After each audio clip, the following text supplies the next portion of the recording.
This is when wire fraud was becoming a bigger deal.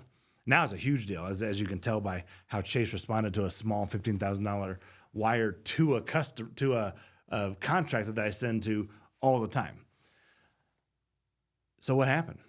$180,000 went to another person, literally went to another bank, and I potentially was out of luck. Now, let me tell you what Cindy and Title One and Mike over there did. They sent me my money.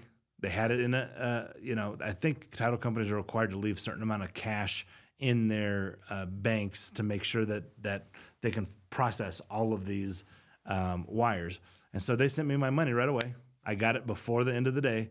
But now they had to go and file an investigation, get the police involved, get their insurance. I think they have some O&E type insurance. I don't think the ownership and encumbrances, that would not be the errors and omissions. It's E&O. It's so there's O&E, which is an ownership and encumbrances report, which is what you look at a property and say, hey, what's encumbering? Who owns this house and what's encumbering it?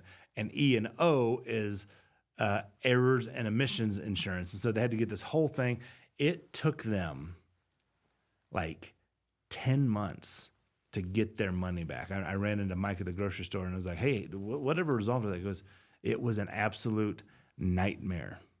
And so that was at a time when wire fraud was at an all-time high. Now, there are different policies and procedures to make sure that you don't lose $180,000. Because if you send a wire to someone, $180,000, and they don't get it, the thing that made it so that they even were able to get that money back from the bank was how fast I was on it, how quick we did it. They sent it up in the morning, and they found out by 1:30 that the wire had gone to the wrong bank. And so they called the bank. Actually, it was a local bank here in Colorado, actually in at Cherry Creek.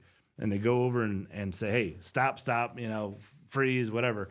And they, eventually track down who did it. I think, I don't know what happened from a prosecuting part, from a legal part, but I do know that the title company was able to get their money back. That's not always the case. You send a wire, it's gone, typically. And so how can you avoid that?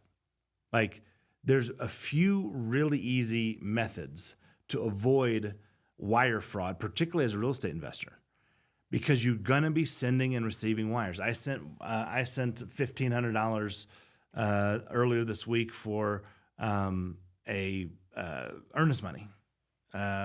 We send wires to our contractors. When we sell deals, we get money from them. When we buy deals, we send money to them. Like Friday is going to be a time when we go and send $130,000 to buy a house. So we're sending and receiving wires all the time. So what I'm about to tell you, if you want to be a real estate investor, you've got to make sure you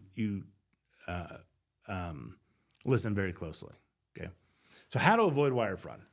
The easiest way to do it is to always call and verify the wiring instructions. So for instance, if you were sending me, if I were sending you money, let's do it that way. If I were sending you money, I would say, hey, can you email me your wiring instructions? And so what are wiring instructions? Wiring instructions are what bank account you want me to send this to, whether it's a business or personal, the address of that bank account, the address of the entity that owns that bank account. So if it was you, it'd be your house. If it's your business, it might be your business, your office address.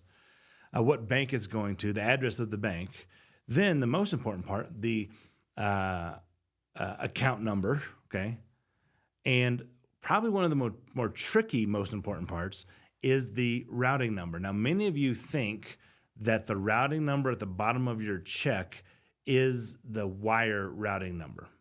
That's typically not it. It could be it, but at Chase, it's not.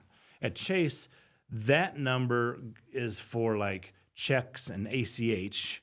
They have a separate wire number that they want to use to send and receive wires. Now, frankly, that